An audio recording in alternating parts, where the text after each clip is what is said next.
Just one So second. I didn't number my pages, so I just like making sure it's in the right order.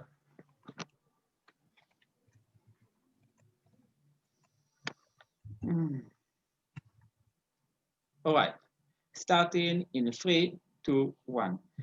Panel in the Game of Thrones, you have zombies coming from the north of the wall, and basically the story is about a kingdom where they're all killing one another, where they don't realize that the zombies is the real threat. People say that this is an analogy for the global warming. We are going to explain you why this analogy will probably hold truth, and why Trump is like a little child that doesn't understand the gravity of the zombies or the climate change. Biden actually care about that, and that leads us to two impacts that I will explain in my speech. A, why they will create a united front on this issue in a way that it's the most important interest of the China, because the global climate is by far the biggest threat on Chinese rather than everybody else in the world. And second, why when you have like a united front, unlike Trump, which is the comparative, Biden cannot do things against China because we will be committed for that alliance. So yes, they don't going to love one another, but please be comparative. We all know what Trump would have done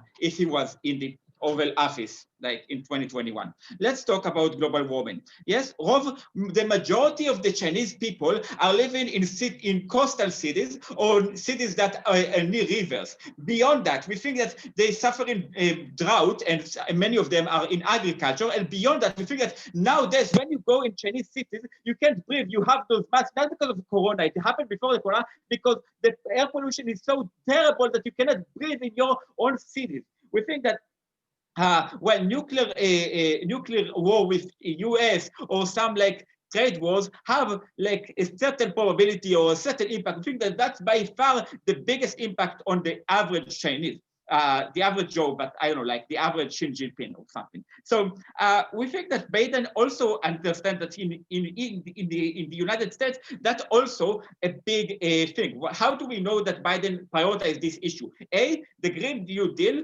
has become like from a very niche idea to something that all the leftists know about and chant about.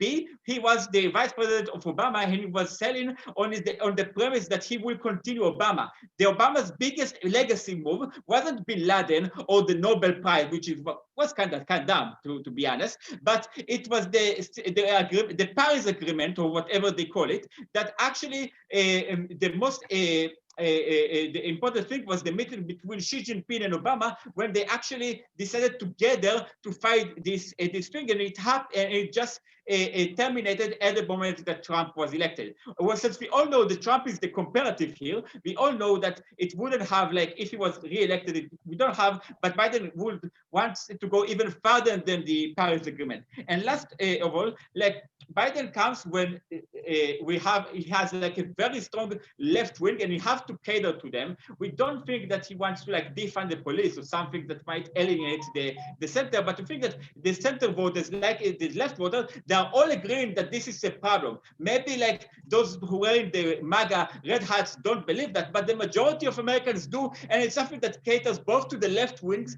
and to the center that Biden so cares about. So why will make them cooperate? We think that both sides want and need to create a solution. Please note that like alone they can't. Because like both of them are like polluters, and in order to like solve the problem, or at least like mitigate it in a certain way that will be influential, they both need to cut substantially. B, we think that there's some, how do you cut it? By regulation. At the moment that one side does regulation, if the other side won't do a regulation, the economy will go plummeting. They need to do it together. They need some trust, and they need some agreement on that. All right. So we think that it's very likely that they will have an alliance on the thing that we think is most important to American, Chinese, and whatever humans existing. Please note that that at the moment that you have Americans and Chinese, because of the rest of the world are like under the sphere of influence, it's very likely to succeed. But when you don't have the Chinese, for example, if you are Biden, then China will like break your economy, and the same goes otherwise. So I think that it's very likely that that's the situation. Before I move on, I would like to hear CO. Okay, aside from the crazy climate change case, what do you think would actually be the main difference between a Biden presidency and the Trump presidency? All right. Thank you.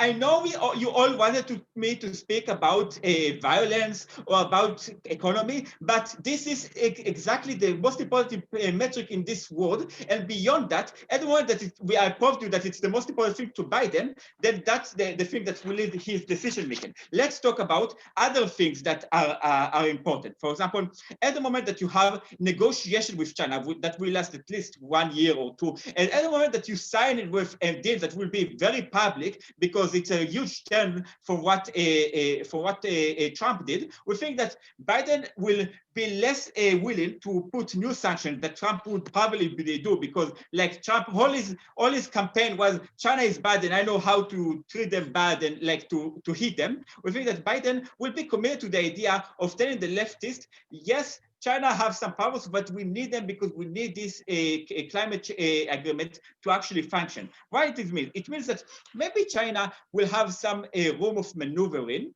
which is another good impact on their side.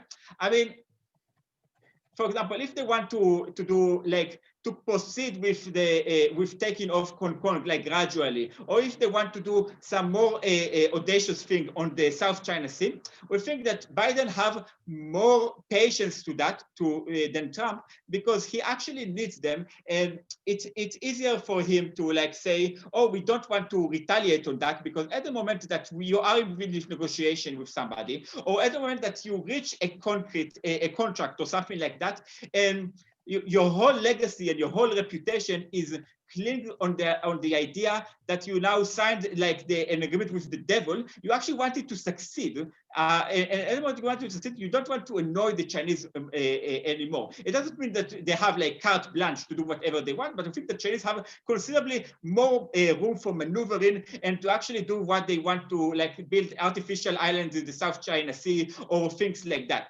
We think that basically also like new sanctions won't happen, and it's very powerful that the Chinese will actually ask Biden as like a confidence building measures to actually as part of the negotiation to show them that it's serious, and by taking down this sanction. For all these reasons, I'm calling you to propose.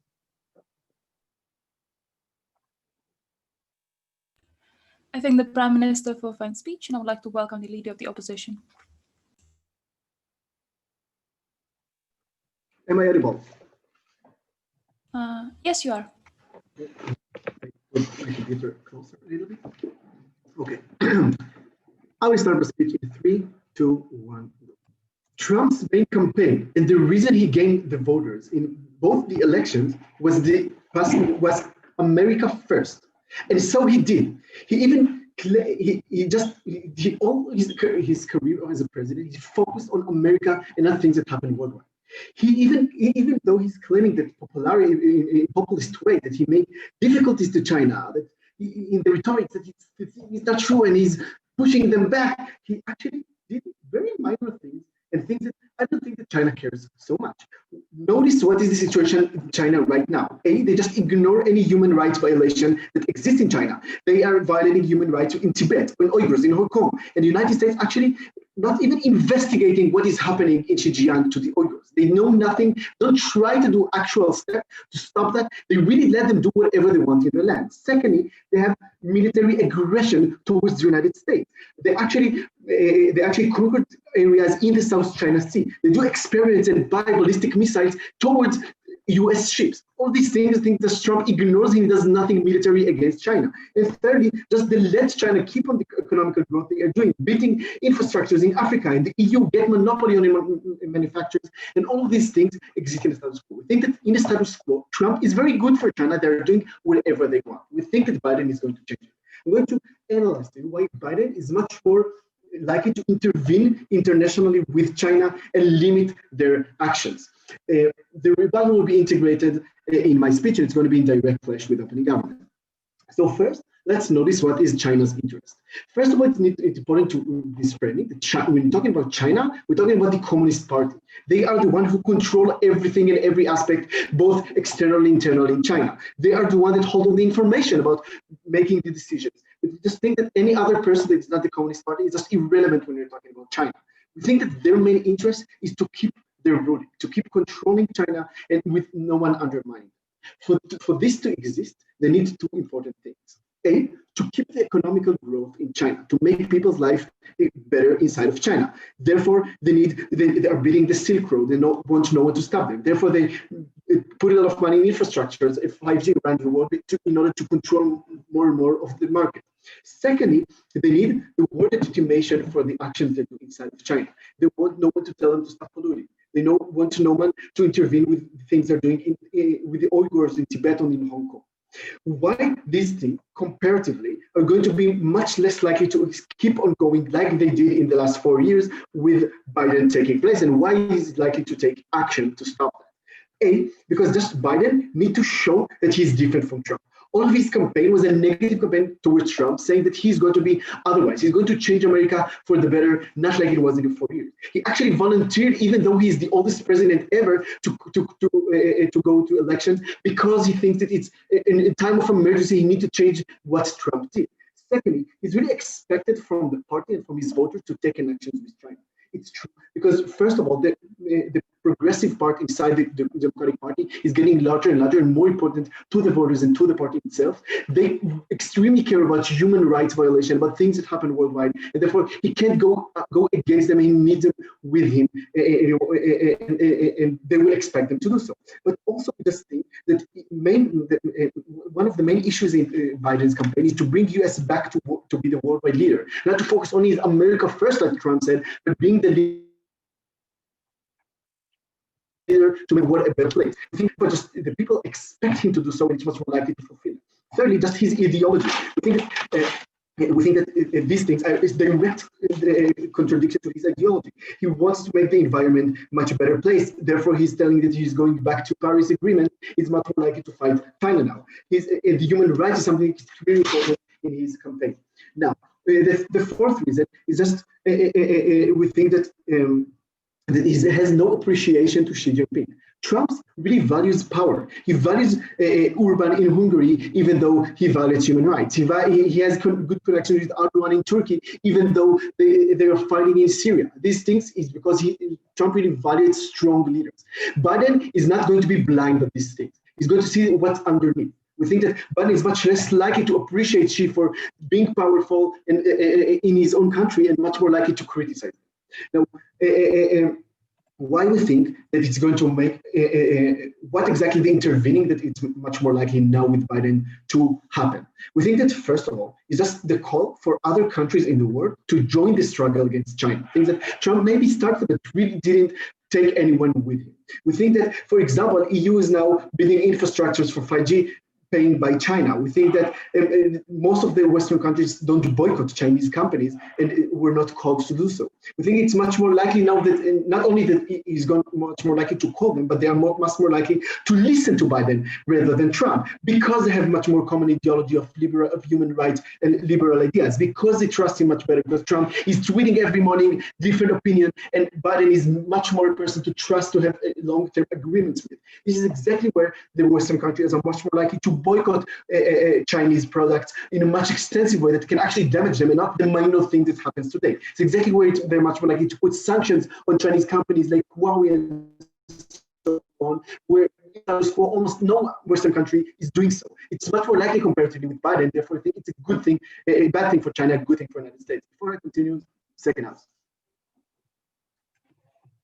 Yes, so Trump lost the election because of the strict economic relation with China. Biden won't dare to do the same mistake. We don't think that Biden is going to do the same mistake. We think that exactly because Biden is not focusing only in America and talking about going to the war, being the leader again, to talk out loud for environment and for human rights, it's much more likelier for him to doing other things.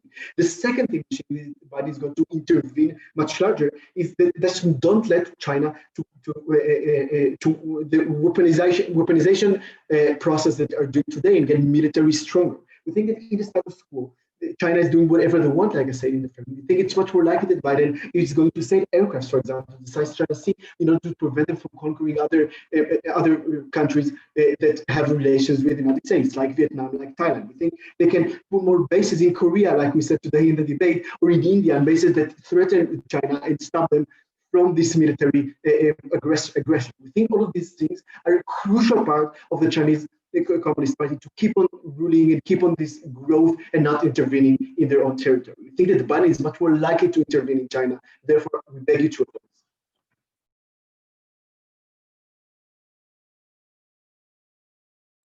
I thank the Eyal for a fine speech, and I would like to welcome the Deputy Prime Minister.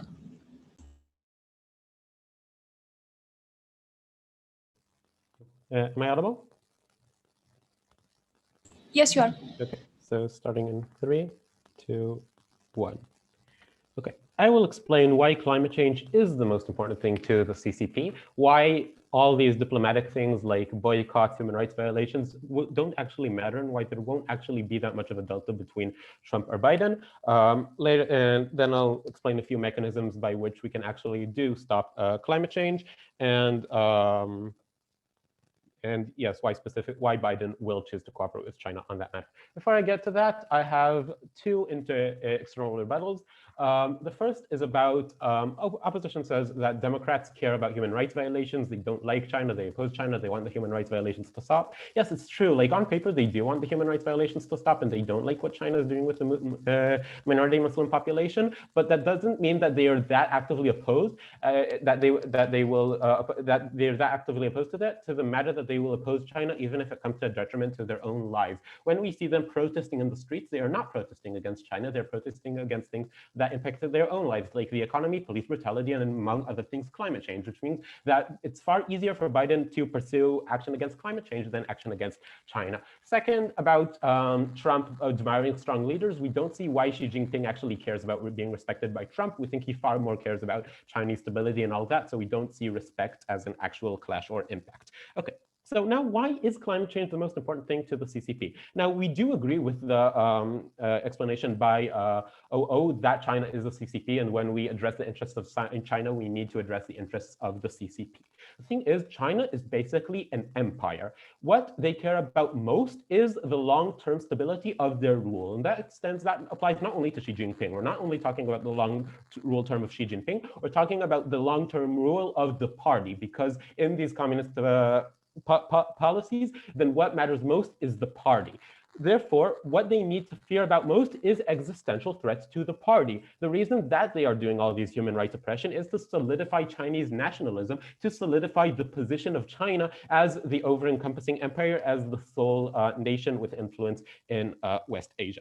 The thing is that there used to be a war of global cultural influence between China as the West, like who controls money, who controls the culture, who dictates what happens all around their region. The thing is, China has already won that war. Western nations have proven that they are unwilling to speak out against human rights oppression when doing so harms them economically, personally. Like many megacorporations of the West are slowly being acquired by Chinese companies such as Sesame and Tencent, and most of these Chinese megacorporations have direct loyalty to the CCP. The United States alone owns trillions of dollars in debt to China, and through the Belt and Road Initiative, many critical infrastructures, roads, and ports in Africa, Israel, and Eastern Europe are Chinese owned. No embargo or sanctions on China can exist because China just has far too much money, has far too much connections, has far too much economical influence, owns too much of the critical infrastructure of the West in order to just completely stop all ties with them. That means that the most the West can do without severely maiming its own economic capabilities is just speaking out against human rights oppressions. And speaking out against human rights oppressions without sanctions or war is not really something that the CCP cares about, because just speaking out against these human rights oppressions isn't likely to harm the long-term stability of the CCP. And notice this, neither Trump nor Biden can change that. Even if Biden really wanted to stop China, even if Biden really wanted to do trade embargoes on the CCP, he can't really do that because the United States owes that much money to China, because he can't pull Europe into this, because far too many ports and infrastructures in Europe are owned by China and own money to China. Such an embargo will hurt the United States far more than it will hurt China itself. Therefore, that is impossible, meaning that no matter how much ill will Biden has towards towards the CCP. He just cannot harm them. What can harm the long-term stability of the CCP? The only thing that can work, the only thing that that Chinese faces as an existential threat is the climate change. Climate change is agreed by consensus that is something that is going to happen. And the effects of climate change, among other things, are detrimental impacts to agriculture and harmful impacts to coast cities, for example, in river cities, and drowning them, like lots of destruction of homes and all of that. Eyal already explained to you, like those China has a lot of coast cities, has a lot of river cities that will harm them. Now, why will harming those Chinese cities impact the CCP? Because the CCP's hold on power is based on improving the citizens' quality of life. They made that agreement with the citizens. As long as we improve quality of life, you agree to live in our dictatorship and you continue to support us. I think that my home being completely drowned is a detriment to the quality of life. On the other hand, if climate change is even slowed, notice, not even if it's completely stopped, if it's just slowed, China can easily adapt to that change because China is very, very good at building things very, very fast.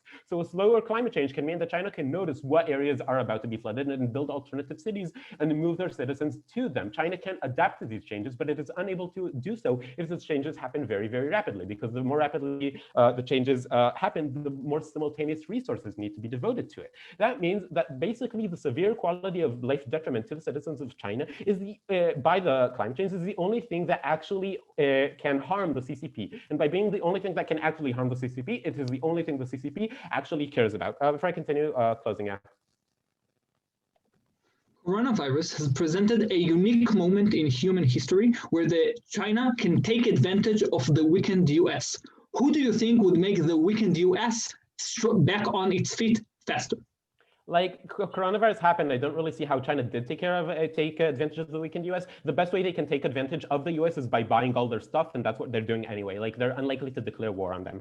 Okay, so why Biden will actually act to stop global warming? Like opposition said no, Biden just said it because Trump didn't want. Most Democrats genuinely believe that climate change is a real and present threat and support action to fight it. We believe that Biden also believes climate change is a real and present threat and wants to fight it because Biden doesn't want climate change to happen. And a large part of the election campaign was based around it, which means he can just score political points by just doing what he said. So that means that Biden has massive interest to fight against climate change, and that itself serves China, still climate change hurts China. But moreover, more mechanisms on how we can cooperate with China. As we said, China is extremely industrious. Part of that reason for that industriousness is because if they slow down growth, they'll fall behind the large Western manufacturer, the US. But through cooperation, China can ensure that they won't fall behind because both China and the US will be limited by similar means, meaning that both can slow down industriousness without either falling behind. Also, a decision like that is more likely to be supported. It's easier to sell something like a carbon tax, for example, when you see that other large polluting nations like China or the US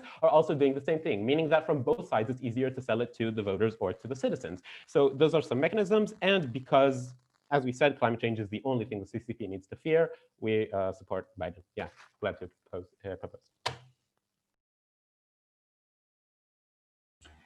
Thank the DPM for a fine speech, and I would like to invite the DLO.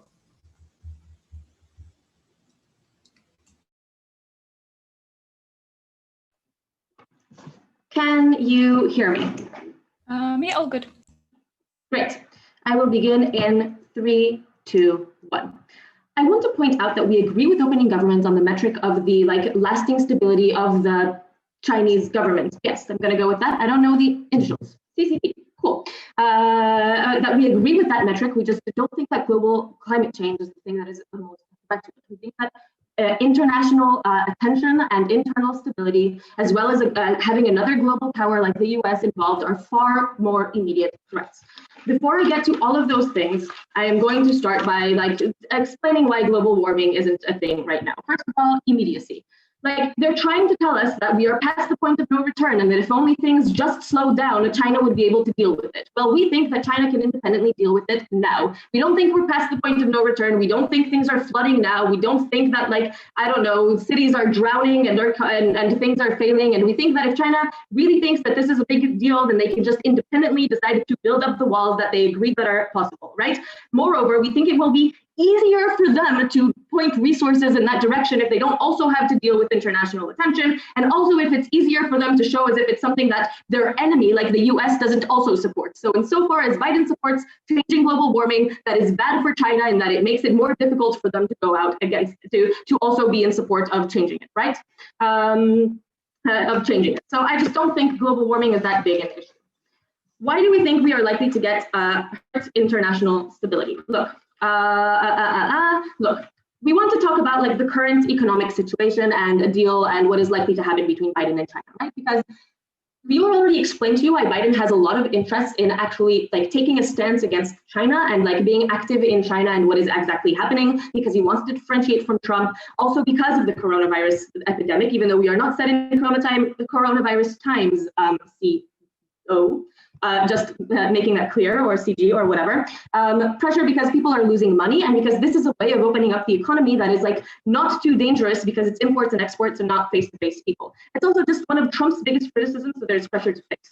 But on top of that, there is more interventionist ideology. And while OG tried to claim to us that Democrats are not actually opposed to China and don't protest it, we think that if the topic is on the table and being in the media and being brought to people's attention more than other things, then they actually will go out and protest it and will take a stand because it does line up with their ideologies. And then they say, but it's easier to promote climate change. And we say, yeah, sure, Biden is going to do both probably.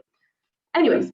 So we think Biden has an active interest in intervening, but also an active interest in presenting like an interventionist stance and saying, we want to make things better with China and open the economy, but also we are going to do so by demanding things of them. We are going to demand that they take a more democratic approach to Hong Kong. We're going to demand that they give more fair like conditions to whatever countries they go in with the Belt and Road Initiative. We're going to demand that they are more the showing of how they're doing things and things like TikTok and not doing in things like this, more transparent in how they are doing business and things like that, and doing business and things like that before they allow for things to happen. And they're going to be more adamant about like not allowing them to buy all of the infrastructure for 5G and everything. We think that Biden can take a lot more of internal unrest than the CCP, and he's going to be using this opportunity to take a stand and say, look, I am both willing to be more fair than Trump by actively offering a deal, but also I am going to demand things of China in return. What effect do we think this has on internal stability, right? We think that there is a mismatch between the incentives of the ruling party and the average person, and specifically the average person economically, right? Because we think China can take the hit right now to its economy and to invest in these long-term things, to invest in the Belt and Road Initiative, to invest in building infrastructure, to invest in buying all sorts of companies that may or may not make a profit in the future. The ruling party can take this hit. The people who can't take the hit of tariffs and can't take the hit of the economy right now are the average people in there. Currently, it is not China's decision to make when it's not their fault, right? Trump is just like, there are sanctions because like all sorts of things and you're being mean to us. And China is like, look, the evil United States is like putting sanctions on us and all sorts of things. But we think if Biden starts reaching out and is like, hey, look, if you just, I don't know, are a little bit more transparent about how you do business, or if you allow Hong Kong to be a little bit more democratic, we are going to take these sanctions away from you, or we are willing to have a conversation. It is not in the interest of the CCP to take these demands or anything, to take these demands, but it is the interest of the average person, average owner that is being hit by these tariffs to put pressure and to want this thing. We think, therefore, China is going to have like two possibilities, right? They can concede and take this deal and make agreements and appear to be weak. And then they can't pursue their goals, which would be good for them in long-term power because they have to concede these things. Or they can refuse and create unrest and difficulty in legitimization for citizens to in legitimacy, because today people don't intervene too much with China because I don't know, maybe it's good for the citizens, but this is an active choice against the citizens. And also they might need to apply more pressure and violence if there is actually unrest, which means there are going to be more eyes on them. We think that regardless of any of this, we think just the fact that a deal will be on the table and that Biden is going to be taking a stance against China means that this is more interesting to many people. And specifically, it's more interesting to a lot of Western eyes.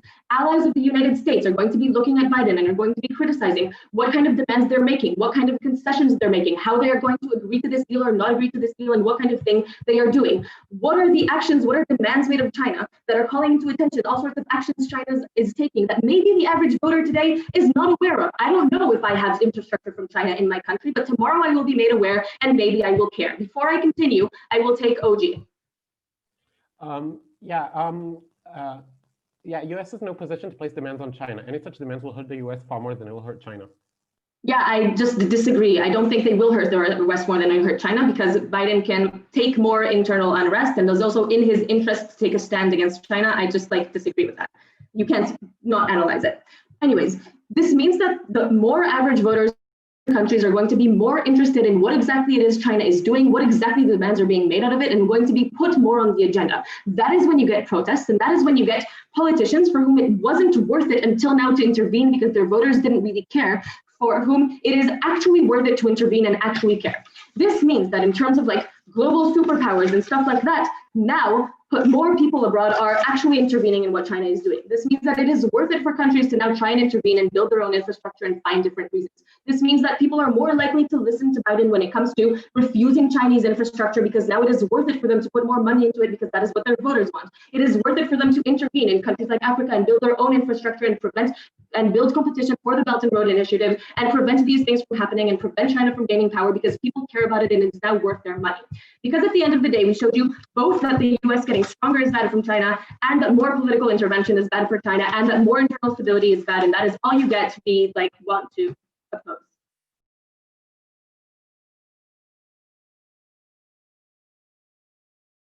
I thank the DLO for a fine speech, and I would like to invite the member of government.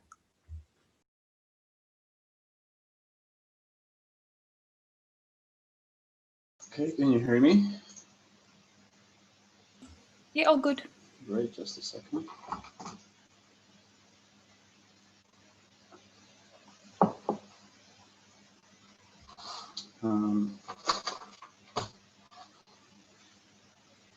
Okay, great. I'm starting right now. We need to analyze the interest of China in this debate. What do we think is the interest of China? Not their own citizens, not global warming. We think it's political and economic control over as many countries, organizations, and entities as humanly possible.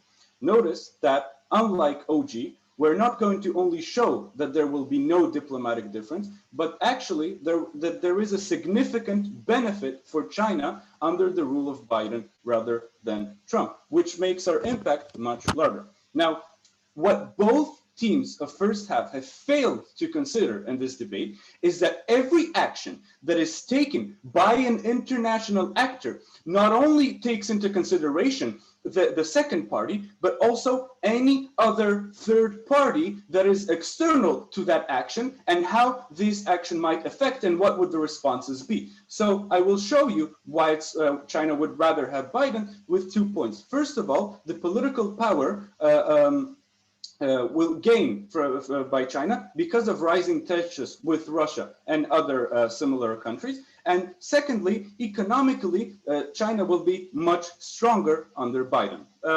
Some of my rebuttals will be integrated specifically to some of DLO's points. Okay, let's start with the first point. Why we think political power will be much higher with China because of the rising tensions with Russia. Let's think about ideology, okay? Biden's policies are very, very similar to Obama's policies when he was president because Biden was his VP. What were Obama's policies? Among other things, being very, very anti-Russian and being very, very strict on the Republic, the Federation of Russia in the international regime. Now, Russian and US relations were an all-time low when Obama was president. Notice that this is the exact opposite of when Trump came into office because he has a lot of businesses in Russia, and he also always stated how he wants to work with Putin in literally every single press conference that he was asked about it. Now, we're going to show you why it's mostly mutually exclusive to put pressure. We basically are saying that Biden is going to put a lot of pressure on Russia because of his past policies. Now, we say that this is mostly mutually exclusive and that China is going to be able to get off the hook by doing a lot of things much easier now. Why do we think that this is mutual?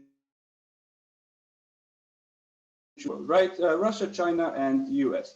When you go strictly against one superpower, it is much harder for you to go against the other one. Two reasons for this. economic one. First of all, the economy is obviously based on the supply chain, which means that if you boycott one business, you have to find some sort of an alternative for the product that this for the product that this business provides. If the U.S. is going to be stricter to Russia and more aggressive towards it, then every business that has some ties with Russia will face uncertainty when they consider trading with the US, which means they're less likely to work with the US because these organizations and businesses only want one thing, which is economic stability. Second reason, political reason, being a superpower is very hard because you have constant political pressure and you also have to realize where to apply your own very strong political pressure. And there is a very strong power struggle between the superpowers. Now, the US is in the absolute worst position if it goes against both superpowers at the same time. Now, this means that under Biden, we get more political concessions from the US because, like I said, we are very likely to see a lot of aggressive policies towards Russia. We do not, we are not going to get the same aggressive policies that Trump had towards China right now under Biden. We think this is very good. This beats OO's analysis. They try to prove the opposite thing, but this beats them because they overlook that third-party actor, which is very, very crucial to the equation. Okay. Now, second point, and actually before that, if there's a POI from closing, I'd like to take you. Sure. Please notice that unlike the policy towards China, which Trump did differ from Obama in certain ways, the policy on Russia has remained the same from Obama through Trump and will remain the same through Biden. There is no difference between the two candidates on that front. We simply disagree. We simply disagree because we can see that that Russia really, it was in the very strong interest of Russia that Trump would get chosen, even to the extent that we had whole scandals for years still ongoing on whether or not Russia actively helped to get Trump elected. Okay, so let's move on to second point: economically stronger China under Biden. Look, Biden. We totally agree with OO here. Biden is Trump's antithesis, okay? Which candidate goes, oh, I'm going to destroy China, I'm going to do this to China, China, China. Literally, Trump, the Trump main policy economically was that I have to go against China. I have to go into this trade war to supposedly better my own country's economy. Trump went in on China. They had trade wars, he raised tariffs. He was even willing to go as far as risking his own country's economy in order to just kill China. Now, Biden will do the exact opposite. And this is our opposing analysis to OO, because we say that Biden will want to differ from Trump so much that he will very, very likely not even engage in such extreme aggressive trade war policy against China. Now, what is China's benefits on this? Obviously, they recently entered the RCEP, which is a new trade deal of 15 Southeast Asian countries and Australia, and the US, and this is the most important thing, the US is out of this biggest trade deal in that area, which means that they now leave China, the second biggest economy in the world, to literally shape the rules of how trade is going on there. Now, Biden is not likely to change any of this because of the analysis I just gave you, because his actions are likely to be much less aggressive towards China on two domains. First, because he doesn't want to be similar to Trump. Second, because his actions will be much more aggressive towards Russia. Now, because of this, it puts China in a very, very strong economical position. And for those reasons, we say that China is much better economically and politically on the entire international field under Biden's rule. For those reasons, please support. I think the member of Go for a fine speech. I would like to welcome the member of opposition. BDU. Woo!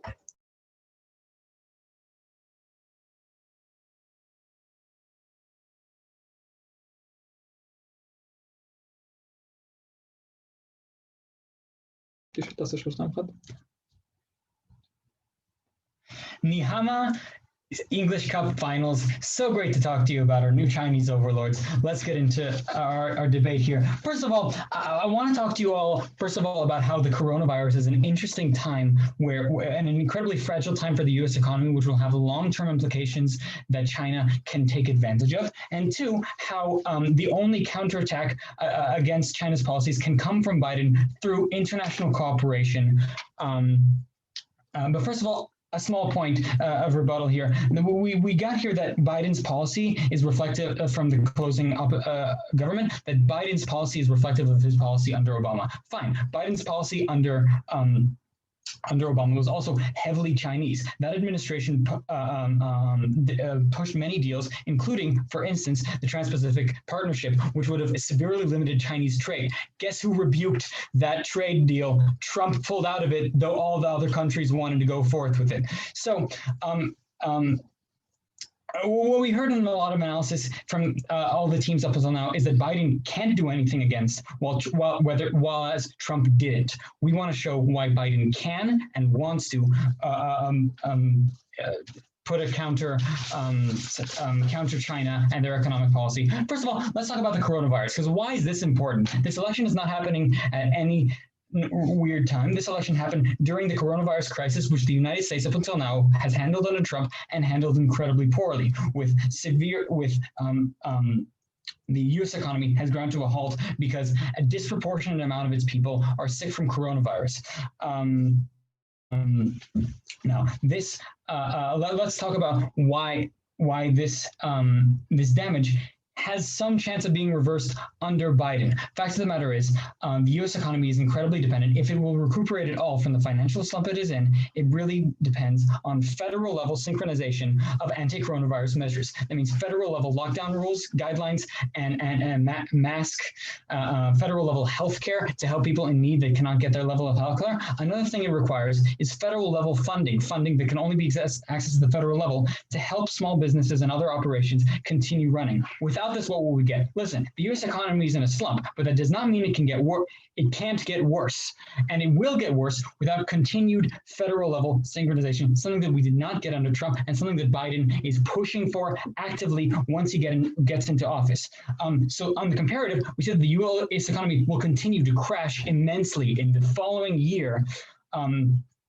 Under Trump, whereas it will recuperate more than just significantly under Biden. Why is this good for China if the U.S. economy continues to fall? Well, first of all, the China's influence on the U.S. economy is vast. It depends a lot on, first of all, the amount that the U.S. borrowed from China. This number will only increase the more businesses continue to fail. Another large impact is that the United States, with a failing economy, cannot project its power internationally, whether through economic deals with countries that it backs economically or military deals, because it takes a lot of money to run a military of a superpower. Without this economic backing that the U.S. can provide overseas, it is incredibly easy for China to swoop in and do a couple of things. First of all, increase the U.S.'s national debt. Second of all, make more deals with these countries now that the United States cannot back them because these countries need backing. Fact of the matter is, countries would rather live with the backing with the backing of a superpower, both economically and militarily. And if the U.S. can't provide it, they'll go to China. So we get more countries under Chinese control, which is great for the Chinese.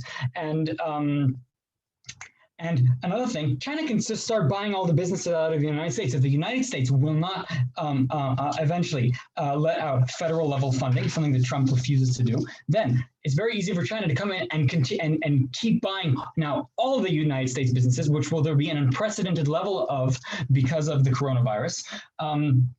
And gain even more control over the U.S. economy, something that did not happen before. We get a big comparative here, whereas with Biden, the United States economy recuperates and is less dependent on China directly, and the other, if Trump continues with this current policy, the policies he's done up until now, the China will gain a much stronger foothold on the United States and internationally. And let's talk a little bit about international relations with our second point, why Biden is the only one of the two who can mount any offense against China. We talked a little about why Biden wants that wants to launch an economic offense on China because China is right now at a point where it can leverage a lot of power on the United States, and the United States needs to win some of that leverage back in order to gain the power that they want to continue to have. Now, fact of the matter is, we heard a lot of times here, the United States cannot put a dent in China's economy. Not alone. We agree with that. It is one country. As much as we want to imagine China is dependent on the United States, it isn't. What it is dependent on is the entire Western world. And this is a world where the leader of the free world can amass behind it. Fact of the matter is, if there will be any significant counter to China's policies, it will come from broad and inclusive international cooperation against China. Before I continue, opening government. Yes, your analysis is completely contingent on federal funding and vaccines. Both also happened under Trump. Also, the corona is nearly over anyways. No. Federal funding was not released, cannot be released. And the fact of the matter is, corona might be almost over, but the economic implications are only starting. And these need to be reversed immediately. The recuperation from coronavirus needs to be swift, and federal funding needs to be released quickly and efficiently and distributed in a good manner, and not just the big corporations to bail them out, in order for the United States economy to fully recuperate. This does not happen under Trump. It needs federal level synchronization. Now, let's talk a little bit about foreign policy, because again, China is dependent on the entire Western world. If the entire Western world can unite, it can win some of that leverage back, and it can. And by the way, it wanted to with the Trans-Pacific Partnership and other similar deals that severely limit China's trade capabilities.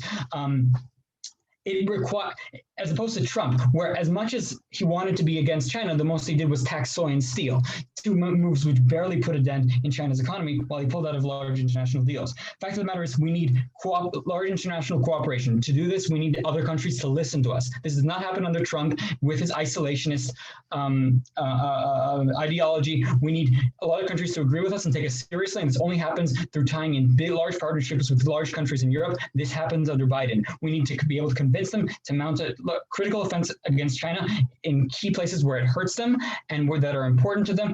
And this has not happened under Trump with his reactionary and simple counters. So only Biden can mount any offense against the economic policies of China, and coronavirus is an incredibly delicate time. Thank you so much. I thank the member of for fine speech, and I would like to welcome the government rep.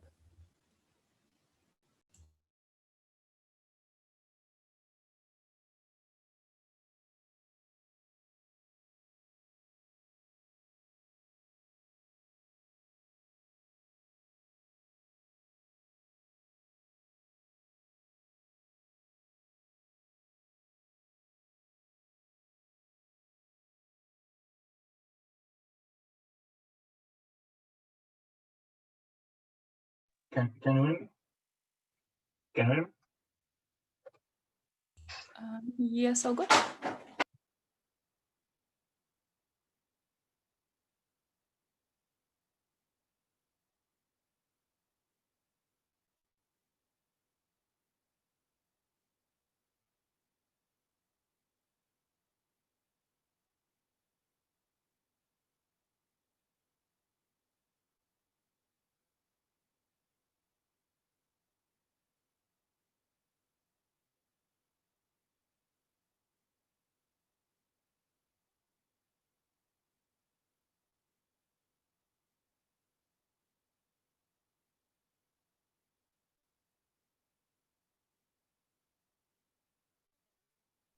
Is it just for me that he's inaudible?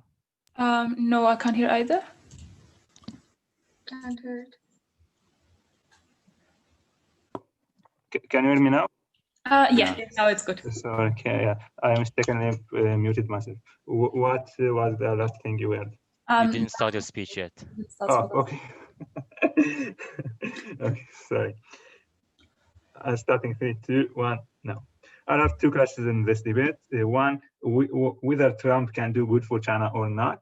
And two, whether Biden can do much better than Trump. We say that Biden can do much better. I'm starting with the first class about what help could Trump actually bring to China. First of all, about the point of CO, about the help of during the COVID time. this is a technical point, but the debate does not happen during the COVID time. This is what we were told in the info. Okay, so but other than this, they claim that Trump did some good agreements with China and helped them in some times. We say that Trump did both good things and both bad things to China, and Tamar explained to you that it's a fact that some of the agreements, but strict means some strict economical behavior on China. Now you can't deny that. We agree too that some of the agreements were good to China, but we say the rebuttal I'm giving here that uncertainty is the worst possible thing for economy. Like if Trump one day gives a good agreement and the second day tries to pull out from this agreement and so on, then businesses will know that they can't achieve they have a risk in staying here in the long term, and because they know that Trump might change his time in the next few months. So the rebuttal I'm giving here is that these agreements that Trump tried to help them are not so good because he changes his mind every day or two. Okay, so more than that, we said that now Tamar explained to you why Trump had a bad effect on China, and Biden will not do the same thing. Tamar explained to you that each of the leaders have his own story that he's trying to tell and his own agenda. While Biden is trying to will try to put pressure on Russia, this is what Tamar explains, and Trump tried to look different by his treatment with China. We say that each of them want to differentiate themselves and want to seem special in front of the voters. So the way for doing this is for any politician is to do some special, some special moves that voters are not used to. Because someone explained that because Trump had a very good ties with Russia, he put all of his pressure on China. Like even if he did one good agreement or two, but all of his campaign was based on uncertain acts that he did with China, and uncertainty harmed the businesses in China so much because of all the supply chain analysis that Tamar gives you. So this is about Trump. But more than that, I'm starting the clash of Biden. Trump gives you two reasons that Biden can, even if he says that he will be bad on China, this is not in his interest and he can't do so. The question here is not what Biden says he will do, but what he actually can do. We say that Tom expresses that Biden must differentiate himself from Trump. Therefore, he will try to put some new policy that will seem special to the voters, which means he is likely to put more and more pressure on Russia. And he has the incentive to justify this by saying that Obama did the same thing, and I'm containing his policy, the anti-Trump policy that Obama has, I'm containing his policy and doing anti-Trump policy. Now, also to understand you that historically, Obama has initiated some strict behavior against Russia. And even if Trump did not change them, the one who initiated them was Obama. So this proves that the agenda of Biden is to go against Russia as much as he can. And someone also explains to you that it's very hard that you will go against two major powers at the same time. So he gives you many reasons for them. One, the reason that businesses that now have that businesses will have less ties with Russia. So China will find more ability to cooperate with these businesses, and when Russia becomes weaker, then China has ability to grow stronger, even without any relation to US. But also because the US is going against Russia, they cannot also go against China at the same time. So how this compares to the current world? In the current world, we see that although neither side cuts his relations entirely, but they can actually threat to harm each other. But if I continue, yes. Yes, so notice that we analyzed why even just the attention from an attempt by Biden to intervene in China is detrimental to China in many ways, whereas CO show you a success-dependent reason for some of our impacts. I don't agree that the treatment of Biden is so detrimental to China. Like you always said, is that Biden is afraid from global eyes, and he is afraid from pressure, certain pressure. But we say that Biden can always still is not afraid from criticism, because he can always tell his own stories of why he did these moves. Like he can say that I am going anti-Trump campaign, and this is better for the economy, and so on. So he can always draw his winning story and give reasons for his behaviors. So how this compares to OG? OG tried to explain that Biden will change global warming. We say that this is an impossible act. It is very hard. But changing economic behaviors is much easier, is much more likely. Therefore, we are also above OG. I thank the comment whip for a fine speech, and to conclude the debate, I would like to invite the opposition whip. BGU, BGU, BGU, woo! Hebrew U, Hebrew U. I refuse to take sides on the matter. Beijing University, Beijing University. Okay. Second. Clock. Why can't I find my clock ever? Okay, clock. Okay, starting in 3, 2, 1. So what does China want? We think that over this debate, we've heard 3 things. 1, they want to tackle climate change. This will be my first clash. 2, they don't want the US to take actions against them in a very roundabout way, would be my second clash. But the most important clash is world domination. We agree with CG that China, frankly, wants to be the strongest in the world. We believe they have a unique opportunity to do just that. Please notice why that is important, because everything else we've heard in the debate is just not a unique point in time. They could do this 4 years from now, perhaps when Biden isn't in office or when he is. The point is that this is an opportunity that we have right now and China cannot miss. And this is why we want, in this specific point in time, it's so important that Trump would have won rather than Biden. This is what is in China's interest. So let's start one by one. First of all, let's begin with, just one more thing. We've heard that our corona argument isn't fair because the A-team said otherwise.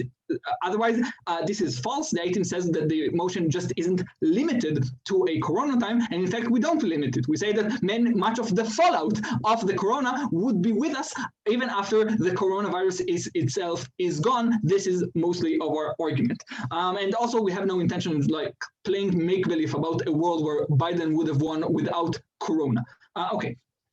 So let's talk first of all about climate change. Now, the reason we have to talk about this is because OG it's not a great argument. However, OO did not respond to it properly, so sadly we must. So OG said that China wants to fight climate change, and now they can fight it together with Biden. What did OO say? I've told you that this is something that is very long term, that the CCP just doesn't care about right now, and they can do it independently of each other. The problem with this is that they do not answer the actual analysis we were given by OG. OG has told you that there is a collective action problem, where if only the US were, for example, to have environmental regulations, China would take over. And this is something that sadly isn't being responded to by OO. So let's give our response. The problem with OG OG's analysis is that they ignore the fact that this is actually a very strong short-term incentive to still maintain environmental regulations, even if it's not under terms of cooperation. For China, it's the fact that people are actually being choked by the air pollution. This is the main reason that China actually wants renewable energy and to reduce their carbon footprint. It's not because they care about the world, it's because their own people in the cities are being choked to death. So they have a very strong incentive to do it, regardless of what the US does.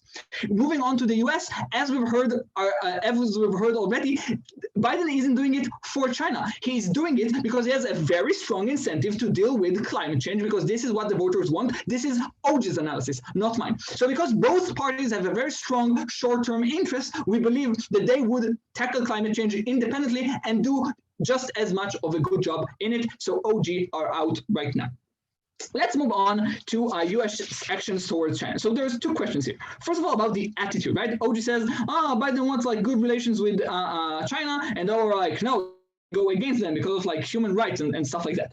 So how do we know which is more likely? We actually believe that CG gives you the answer. CG has told you we need what were Biden's policy when he was under Obama, and we agree this would be the best way. However, under Obama, Biden was anti-China. The reason we know this because he was one of the main proponents of the TPP, which was an entire trade agreement just meant to isolate China and make them weaker. So we're definitely showing to you that his attitude is against China. So next is about action. What happened here? O said you need to coordinate international action against China and be willing to curb them. And OG said, no, it's too much power, it's too much time, it's too much effort. Countries just wouldn't do that. And CG also point out that you actually want to make yourself different from Trump. And we say, exactly. Trump did everything himself, and he did everything very, very short term. Only Biden, who is capable, who knows how to ramp up international support and knows how to deal with superpowers, is the one that can actually achieve that. CG has told us, no, but you have to deal with both Russia and China at the same time. So what? This is exactly what Biden did in 2015. He pushed for the TPP while also pushing for and achieving the sanctions on Russia, sanctions that we have up until today and have never changed. So we're saying there is no problem of dealing with two of them at the same time. And frankly, Biden is very willing to do that. The reason this is an important analysis over what we get from opening opposition is that while opening opposition has explained to you what the things that Biden could do, they never really explained to you why only Biden could do them. When we explain to you the isolationist stance, which is something that is a main difference, probably the main difference in the Biden versus Trump approach to China, this is how we take over this clash. But again, I remind you, even if we don't win this clash, we don't care. Why? Because that could have happened in 4 years or in 10 years, but now we have a unique opportunity, which brings me to my last clash about world domination through coronavirus. Before I move on, let's take a POI from OG, sure.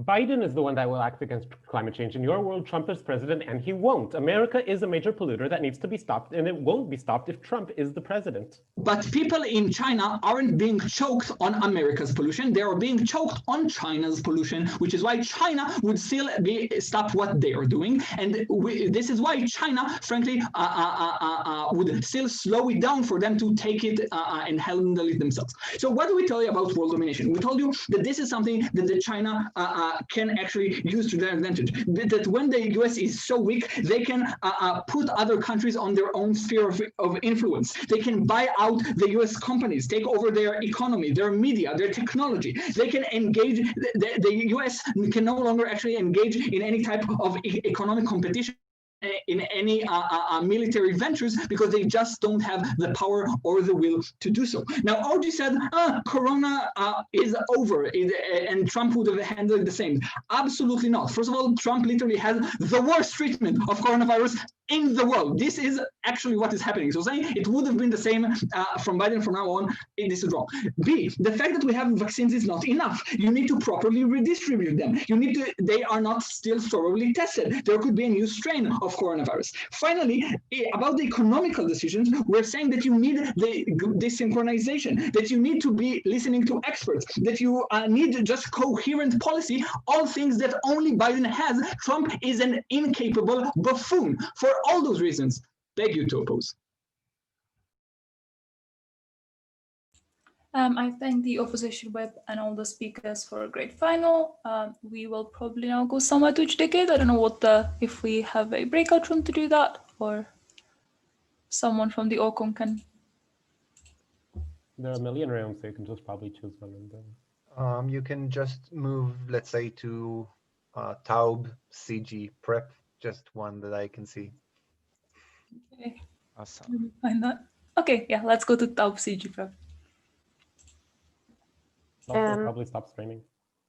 Yeah, at the same time, anyone who wants to do the shadow panel is welcome to join me on Taub CO Prep.